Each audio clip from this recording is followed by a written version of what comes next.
نحمده ونصلي على رسوله الكريم أما بعد فأعوذ بالله من الشيطان الرجيم بسم الله الرحمن الرحيم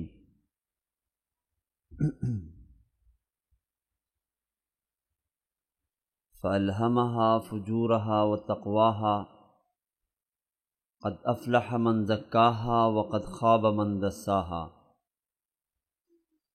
وقال الله تبارك وتعالى في مقام آخر يا أيتها النفس المطمئنة ارجعي إلى ربك راضية مرضية فادخلي في عبادي وادخلي جنتي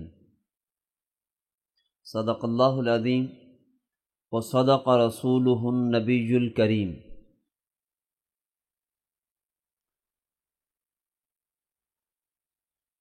اللہ رب ذوالجلال نے مجھے جس دن پیدا کیا تھا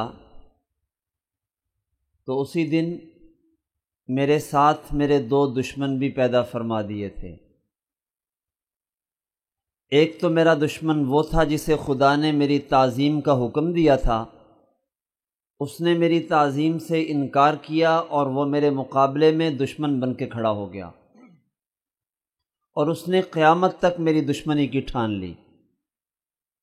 دوسرا میرا دشمن خدا نے میرے ساتھ میرے اندر پیدا کیا تھا۔ پہلے دشمن کو شیطان کہتے ہیں، جس کے بارے میں قرآن نے کہا اِنَّهُ لَكُمْ عَدُوٌّ مُّبِينٌ، وہ تمہارا کھلا دشمن ہے۔ دوسرے دشمن کو نفس کہتے ہیں، یہ نفس حیوانی اللہ رب ذوالجلال نے میرے ساتھ میرے اندر پیدا کیا تھا۔ جب خدا نے مجھے پیدا کیا تو 4 عناصر سے مجھے مرکب فرمایا: آگ، مٹی، پانی اور ہوا۔ نفس حیوانی بھی انہی 4 عناصر سے پیدا کیا گیا۔ ان عناصر اربع کی خاصیات اس نفس کے اندر شامل ہیں۔ آگ ہے تو اس کی خاصیت ہے اس نفس کے اندر کہ اس میں غصہ اور غرور پیدا ہوتا ہے۔ مٹی ہے تو اس کی خاصیت اس کے اندر دناعت اور کمینگی، گھٹیا پن اور کمینگی پیدا ہوتی ہے۔ پانی ہے تو اس کی خاصیت اس انسان کے اندر تلون مزاجی، رنگ بدلنا اور بے صبری کی صورت میں ظاہر ہوتا ہے۔ اور ہوا کے عنصر سے انسان کے اندر، اس نفس کے اندر جو صفت پیدا ہوتی ہے وہ ہے دل لگی اور لہو و لعب کی۔ یہ نفس اپنی ذات میں برائی کا تقاضا کرتا ہے اور یہ مادے، یہ خصوصیات نفس کی اپنی ذات کے اعتبار سے ہیں۔ اب جب نفس اپنی ذات کے اعتبار سے برا ہے، گندا ہے، تو اسی نفس کے بارے میں قرآن نے کہا ان النفس لامارۃ بالسوء، نفس تو انسان کو برائی کا حکم دیتا ہے۔ یعنی نفس اپنی فطرت میں یہ خاصیات رکھتا ہے اور انسان کو برائی کی طرف راغب کرتا ہے۔ نفس بذات خود برا ہے۔ اللہ کے رسول نے اس کی برائی اس انداز سے بیان فرمائی ہے، فرمایا صحابہ یہ بتاؤ ایسے دوست کے بارے میں تمہارا کیا خیال ہے، ایسے ساتھی کے بارے میں تمہارا کیا خیال ہے کہ اگر تم اس کا اکرام کرو، اس کی عزت افزائی کرو، اسے کھلاؤ پلاؤ تو وہ تمہیں ہر موقع پہ تکلیف دینے کی کوشش کرے، اور اگر تم اسے ذلیل کرو، اس کی توہین کرو اور تم اسے بھوکا ننگا رکھو تو وہ تمہارے ساتھ خیر خواہی کرے، بھلائی کرے۔ صحابہ نے عرض کیا یا رسول اللہ، روئے زمین پہ اس سے برا دوست اور کوئی نہیں ہو سکتا۔ فرمایا وہ تمہارا نفس ہے جو تمہارے پہلو میں ہے۔ ان اعدى عدوك نفسك التي بين جنبيك، تیرے دشمنوں میں سب سے برا دشمن تیرا وہ نفس ہے جو تیرے پہلو میں ہے۔ اب نفس انسان کا دشمن ہے، یہ پہلے دن سے انسان کے ساتھ دشمنی کیے ہوئے ہے۔ اب میں نے اس دشمن کو زیر کرنا ہے۔ اسی بات کو اللہ کے رسول نے فرمایا پہلوان نہیں جو دوسرے بندے کو پچھاڑ دے، فرمایا پہلوان وہ ہے جو اس نفس کو پچھاڑ لے۔ جس نے نفس کو پچھاڑ لیا وہ سب سے بڑا پہلوان ہے۔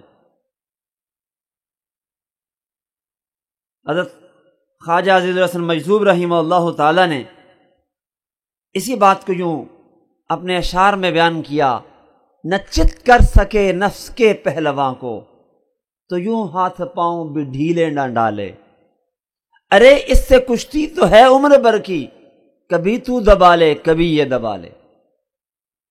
اب یہ نفس کے ساتھ ہماری لڑائی ہے، ہم نے اس کو دبانا ہے۔ ہم نے طے کی اس طرح سے منزلیں، ہم نے طے کی اس طرح سے منزلیں، گر پڑے گر کر اٹھے اٹھ کر چلے۔ زندگی بھر یہ کشتی جاری رہنی ہے، یہ لڑائی ہماری جاری رہنی ہے، اور ہم نے اس لڑائی میں کوشش کرنی ہے کہ نفس کے اوپر غالب رہیں اور نفس ہمارا مغلوب رہے۔ جناب رسول اللہ صلی اللہ علیہ وسلم نے یہ بات اپنی مبارک احادیث میں مختلف انداز سے سمجھائی ہے، اور بلکہ قرآن پاک نے یہ بات کہی۔ قرآن کہتے ہیں قد افلح من زکاہا وقد خاب من دساہا، کہ کامیاب وہ ہے جس نے نفس کو زیر کر لیا، اور ناکام و نامراد اور خواب و خاسر وہ ہے جس نے اس نفس کو گندا اور پراگندہ کر لیا۔ جس کا نفس گندا ہے، اسے گندگی کی طرف لے جاتا ہے، یہ انسان تباہ ہے، ہلاک ہے، اس دنیا میں بھی اور اگلے جہان میں بھی۔ اور جو اپنے نفس پہ قابو پا لیتا ہے تو اللہ کیا عطا فرماتے ہیں اسے؟ قرآن کہتا ہے اما من خاف مقام ربہ ونہى النفس عن الہوى فإن الجنۃ ہی المأویٰ، جس نے اپنے نفس کو قابو پا لیا، نفس پر قابو پا لیا اور اسے گناہ سے روک دیا، فرمایا اللہ نے جنت بنائی ایسے لوگوں کے لیے۔ قرآن میں دوسری جگہ اللہ رب ذوالجلال فرماتے ہیں فَأُولَئِكَ لَهُمُ الدَّرَجَاتُ الْعُلَىٰ جَنَّاتٌ تَجْرِي تَحْتَ الْأَنْهَارِ خَالِدِينَ فِيهَا وَذَلِكَ جَزَاءُ مَن تَزَكَّىٰ، فرمایا جس نے تزکیہ کیا اللہ رب ذوالجلال اس کو اس تزکیہ کے صلے میں بلند درجات بھی عطا فرمائے گا، جنت عطا فرمائے گا جس میں ہمیشہ رہے گا۔ اس دنیا میں چند دن اپنے نفس کو دبا لو، آخرت میں ہمیشہ ہمیش اللہ تعالیٰ تمہیں جنت کا مالک بنا دے گا۔ نفس کو قابو کرنا ہے، دشمن ہے ہمارا۔ اللہ نے اس دشمن کو قابو کرنے کے طریقے بھی دیے اور اسباب بھی دیے۔ انہی اسباب میں اللہ رب ذوالجلال نے انبیاء کو بھیجا، انبیاء اور رسول آتے رہے اور وہ آ کے ہمارا تزکیہ کرتے رہے۔ انبیاء کے مقاصد اربع میں ایک مقصد یہ بتایا گیا وَيُزَكِّيهِمْ، کہ یہ نبی ان کا تزکیہ کرنے کے لیے آیا ہے۔ اور قرآن پاک میں اللہ رب ذوالجلال نے اس کو امت پر بڑا احسان کے انداز سے بتایا، میں لقد من اللہ علی المؤمنین، اللہ رب ذوالجلال نے تمہارے اوپر بہت بڑا احسان کیا ہے، اذ بعث فیہم رسولا، کہ تمہارے اندر رسول بھیجا ہے جو تمہارا تزکیہ کرنے آیا ہے۔ ولولا فضل اللہ علیکم ورحمتہ ما زکا منکم من احد ابدا، اللہ تبارک و تعالیٰ کا فضل ہے کہ اس نے تمہیں تزکیہ کی توفیق عطا فرمائی ہے۔ خدا تعالیٰ فضل نہ فرماتا، رحمت نہ فرماتا تو تم اپنا تزکیہ نہیں کر سکتے تھے۔ اللہ رب ذوالجلال نے جگہ جگہ اس تزکیے کو قرآن پاک میں بیان فرمایا ہے، اور فرمایا تزکیہ کرو گے ہم پہ کوئی احسان نہیں تمہارا، اس کا تمہیں کو فائدہ ہے۔ فرمایا ومن تزکا فانما یتزکا لنفسہ، جو تزکیہ کرتا ہے اس کا فائدہ اسی کو پہنچتا ہے۔ قرآن پاک نے اس نفس کو دبانے، اس کو ان گندگیوں سے پاک کرنے جن کا میں نے ذکر کیا کہ اس نفس کی فطرت میں پائی جاتی ہیں، بڑا زوردار انداز سے بیان فرمایا۔ اب تزکیہ میں نے کر لیا تو اللہ رب ذوالجلال نے جنت دے دی، اور اگر میں تزکیہ نہیں کرتا تو کیا ہوگا؟ قرآن کہتا ہے وَلَا يُكَلِّمُهُمُ اللَّهُ يَوْمَ الْقِيَامَةِ وَلَا يُزَكِّيهِمْ وَلَهُمْ عَذَابٌ أَلِيمٌ۔ اس دنیا میں جس نے اس نفس کا تزکیہ کر لیا تو بھلی بات ہے، یہاں تزکیہ نہیں کیا تو اگر ایمان ہے لیکن تزکیہ نہیں ہے، نفس میں گندگیاں تھیں، خباثتیں تھیں، برائیاں تھیں، بیماریاں تھیں، تو جنت بیمار لوگوں کی جگہ تو نہیں ہے، جنت گندے لوگوں کی جگہ تو نہیں ہے، تو خدا اس بندے کو جنت نہیں بھیجیں گے، پہلے اس شخص کو جہنم میں ڈالیں گے اور جہنم میں اس کا تزکیہ ہوگا اور تزکیے کے بعد یہ جنت میں جائے گا، جسے قرآن پاک نے ایک مقام پہ یوں بیان فرمایا کہ جو لوگ ہومازہ اور لومازہ کی خرابیاں رکھتے ہیں اپنے اندر، انہیں اللہ رب ذوالجلال جہنم میں ڈالے گا، اور جہنم کے اندر انہیں 4 ستونوں میں آگ کے بند کیا جائے گا، اور وہاں آگ براہ راست ان کے دل سے گندگیوں اور خباثتوں کو نکالے گی اور تزکیہ کرے گا خدا۔ تو کیوں نہ بہتر ہو کہ ہم اسی دنیا میں اپنا تزکیہ کر لیں، ورنہ وہاں جا کے تزکیہ کروانا تو بہت مشکل ہے کہ آج دنیا کے اندر 70 گنا ٹھنڈی آگ، اور اس میں سے بھی سب سے ہلکی موم بتی کی آگ پر میں ایک لمحے کے لیے اپنی انگلی نہیں جلا سکتا، تو وہاں جہنم میں تزکیہ کرنے کے لیے جانا تو بہت اوکھا کام ہے۔ اس لیے بہتر یہ ہے کہ میں تزکیہ یہاں دنیا میں ہی کر لوں، آخرت میں کام بہت مشکل ہو جائے۔ اللہ رب ذوالجلال نے اسی تزکیہ کے لیے ہمیں مختلف طریقے اور راستے عطا فرمائے ہیں۔ ابھی رمضان کا مہینہ آ رہا ہے، یہ رمضان تزکیہ نفس کے لیے تو اللہ نے عطا فرمایا ہے، روزے کا مقصد ہی تزکیہ نفس بتایا جاتا ہے۔ یہ خانقاہیں، یہ اللہ والوں کے محافل، مجالس، یہ مجلس ذکر جس میں ہم نے ابھی شرکت کی ہے، یہ سب ہمارے نفس کے تزکیے کے لیے ہے۔ تو نفس کا تزکیہ اللہ رب ذوالجلال نے اس دنیا میں کرنے کا ہمیں حکم دیا ہے، اور اس کے طرح طرح سے اسباب خدا عز و جل نے اس دنیا میں پیدا فرمائے ہیں۔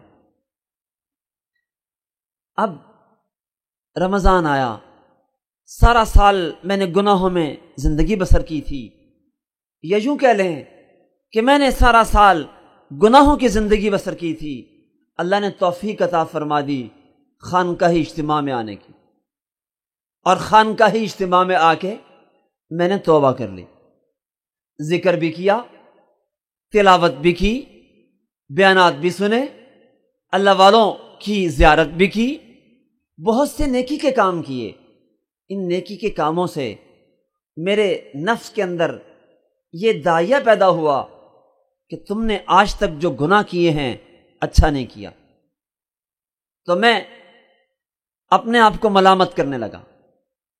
اسی یہ ملامت جب میرے نفس میں پیدا ہو گئی تو اب میرا وہی نفس جو پہلے بہت سی گندگیوں میں مبتلا ہونے کی وجہ سے نفس امارہ تھا، اب یہ نفس لوامہ بن گیا، یہ مجھے ملامت کر رہا ہے گناہ پہ، اور اس نفس کا اب مقام اور مرتبہ اتنا اونچا ہو گیا کہ قرآن اس کی قسم کھا رہا، وَلَا أُقْسِمُ بِالنَّفْسِ اللَّوَّامَةِ، میں نفس لوامہ کی قسم اٹھاتا ہوں۔ اللہ تعالیٰ اسی چیز کی قسم اٹھاتے ہیں جو اللہ جس کو بڑا بتانا چاہتے ہیں کہ یہ چیز میری نظر میں بڑی ہے، لو دنیا والوں میں اس کی قسم اٹھا رہا ہوں۔ اب میں یہاں رہا اور پھر میں نے آنا شروع کر دیا خانقاہوں میں، اللہ والوں کی صحبت میں بیٹھنا شروع کر دیا۔ رمضان آ گیا، رمضان بھی میں نے نیکی اور تقوی میں گزارا، عبادت میں گزارا۔ اب نیکی کرتے کرتے کرتے کرتے وہ نفس میرا جو پہلے برائیوں کا عادی بن چکا تھا، جو گناہوں کا عادی ہو چکا تھا، اب وہی نفس میرا پاک صاف ہو گیا ہے، اور کیسے ہوا ہے؟ اللہ تعالیٰ کی صفات حسنہ کا پرتو اس پہ پڑا ہے، اور اس سے اس کی زیادپاشیوں سے اس کی خباثتیں گندگیاں نکل گئی ہیں، ختم ہو گئی ہیں۔ اب وہی گندا نفس اب نفس مطمئنہ بن گیا، جسے قرآن نے کہا یا ایتھا النفس المطمئنہ ارجعی الی ربک راضیۃ مرضیہ، اے نفس مطمئنہ لوٹ جا اپنے رب کی طرف، تو رب سے راضی، رب تجھ سے راضی۔ اب وہی نفس جو کبھی امارہ تھا پھر لوامہ بنا تھا، آج وہی نفس نفس مطمئنہ بن چکا ہے۔ کون ہے نفس مطمئنہ؟ وہ نفس ہے کہ جسے عبادت میں سکون ملتا ہے، جسے عبادت کرتے ہوئے مزہ آتا ہے۔ کس طرح؟ جیسے مچھلی کو پانی میں سکون آتا ہے، اسی طرح اس نفس کو اب عبادت میں مزہ آ رہا ہے، اللہ کی طاعت میں اللہ رب ذوالجلال کو راضی کرنے سے اسے سکون مل رہا ہے۔ قرۃ عینی فی الصلاۃ، میری اس کی آنکھوں کی ٹھنڈک اب نماز میں ہے۔ یہ نفس مطمئنہ بن چکا ہے۔ اب یہ تو بہت گندا تھا، یہ پاک صاف کیسے ہو گیا؟ سوال یہ پیدا ہوتا ہے کہ یہ تو بہت گندا تھا، اس میں تو بڑی خرابیاں، بڑی برائیاں، بہت گندگیاں تھیں، اب یہ نفس مطمئنہ کیسے بن گیا ہے؟ ہمارے ہاں ایک محاورہ چلتا ہے، خر در کان نمک رف نمک شد۔ گدھا کھیوڑا چلا گیا، کان میں گر گیا کسی ایسی جگہ پہ کہ کسی کو پتہ نہیں چلا، اور وہاں وہ پڑا ایک عرصہ گزرنے کے بعد وہ نمک بن گیا۔ نمک کی خاصیت ہے جو چیز نمک میں جاتی ہے نمک اسے اپنے جیسا بنا لیتا ہے۔ اب کرتے کرتے ایک وقت آیا کہ وہاں گدھے کی ہڈیاں بھی نہیں تھی، کچھ بھی نہیں تھا، وہ سب کا سب نمک بن چکا تھا۔ اب یہ گدھا جو حرام تھا، ناپاک تھا، اب جب اس کی تمام خاصیات ختم ہو گئی ہیں، اس کا گوشت، پوست، ہڈیاں سب ختم ہو کے نمک بن گئی ہیں، اب یہ گدھا بھی نمک ہو گیا۔ نمک پاک ہے تو یہ بھی پاک ہو۔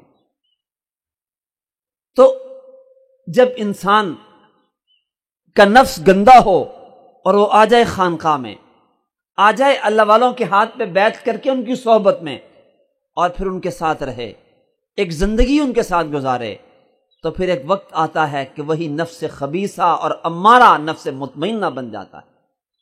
پھر جو خوبیاں اور جو خاصیات اللہ والوں کی ہوتی ہیں وہ اسی نفس امارہ کی بن جاتی ہیں، اور یہ نفس مطمئنہ ہو چکا ہوتا ہے۔ تو یہی وہ بات ہے جسے قرآن نے کہا یا ایتھا النفس المطمئنہ، او نفس مطمئنہ ارجعی الی ربک، اب تو رب کی طرف لوٹ، تیرے اب رب کے پاس جانے کا وقت آ گیا ہے۔ اور کس حالت میں جا؟ راضیتاً مرضیہ، تو خدا سے راضی، خدا تجھ سے راضی، تو نے اللہ تبارک و تعالیٰ کے ہر حکم کو خوشنودی سے پورا کیا ہے اور اس پہ راضی ہوا ہے، اور اللہ تعالیٰ کی طرف سے آنے والے ہر فیصلے پر تو راضی ہو گیا ہے، اور خدا تجھ سے راضی ہو گیا ہے۔ فادخلی فی عبادی وادخلی جنتی، تو دنیا میں خانقاہ حنفیہ میں آیا تھا اور میرے بندوں میں شامل ہوا تھا، جا آج بھی تیرا آخری وقت ہے، انہی لوگوں میں شامل ہو کے سیدھا جنت چلا جا۔ سیدنا صدیق اکبر بیٹھے تھے، آقا نے یہی آیت تلاوت فرمائی، اور تلاوت کرنے کے بعد فرمایا ابو بکر جب تیری موت کا وقت آئے گا تو فرشتہ یہی آیت پڑھ کے تجھ سے خطاب کرے گا کہ یا ایتھا النفس المطمئنہ ارجعی الی ربک راضیۃ مرضیہ۔ حضرت عبداللہ ابن عباس رضی اللہ تعالیٰ عنہ مفسر قرآن، اس امت کے سب سے بڑے مفسر، وہ دنیا سے چلے جاتے ہیں، انتقال ہو جاتا ہے۔ تفسیر ابن کثیر میں حافظ ابن کثیر نے واقعہ نقل کیا ہے، تجہیز ہو جاتی ہے، کفن پہنا دیا جاتا ہے، اتنے میں پرندہ آتا ہے عجیب الخلقت، پہلے کبھی کسی نے وہ پرندہ دیکھا نہیں، ایسا پرندہ اور آ کے کفن میں داخل ہو جاتا ہے اور اس کو نکلتے بھی کسی نے نہیں دیکھا۔ پھر جب قبر میں اتارتے ہیں تو قبر کے کونے سے آواز آتی ہے، یا ایتھا النفس المطمئنہ ارجعی الی ربک راضیۃ مرضیہ فادخلی فی عبادی وادخلی جنتی۔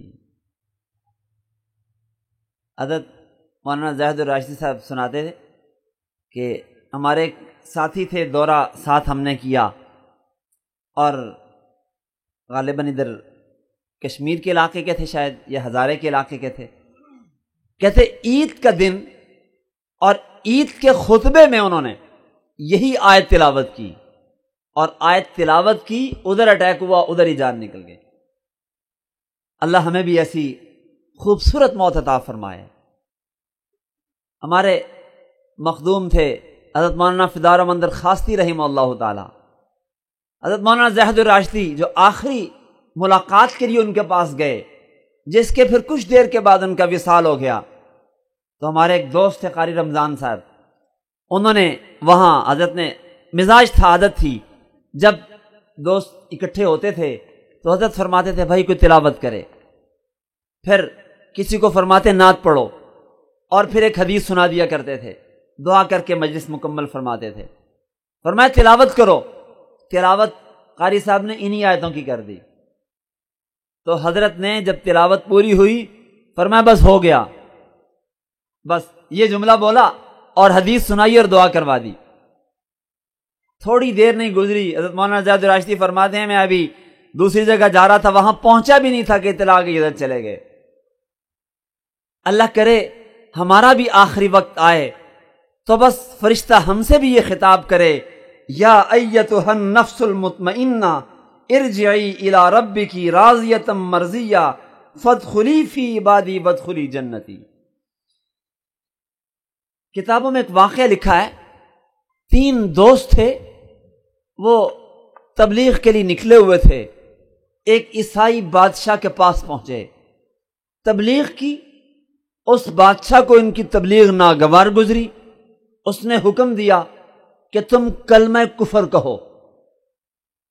4 دوست تھے، 3 دوستوں نے دل میں ایمان رکھتے ہوئے زبان سے کلمہ کفر کہہ دیا کہ قرآن نے اس کی اجازت دی ہے، انہوں نے کہہ دیا، لیکن ایک دوست عزیمت پہ ڈٹ گیا کہ میں تو کلمہ کفر نہیں کہوں گا۔ اس دوست کو بادشاہ نے قتل کروا دیا، گردن اڑا دی، قریبی نہر تھی، اس کی گردن اٹھا کے نہر میں پھینک دی، اس کی گردن نیچے ڈوبی اور پھر باہر اس کا سر نکلا، اور وہ اپنی زبان سے ان کا نام پکار پکار کے کہہ رہا تھا، او فلانے، یا ایتھا النفس المطمئنہ ارجعی الی ربک راضیۃ مرضیہ فادخلی فی عبادی وادخلی جنتی۔ جب بادشاہ نے یہ واقعہ دیکھا، یہ منظر دیکھا، وہاں کھڑے لوگوں نے دیکھا، ہیبت میں مبتلا ہو گئے اور اسی وقت توبہ کر کے مسلمان ہو گئے۔ یا ایتھا النفس المطمئنہ ارجعی الی ربک راضیۃ مرضیہ فادخلی فی عبادی وادخلی جنتی، میرے بندوں میں داخل ہو کے جنت میں چلا جا۔ کیا پتہ چلا؟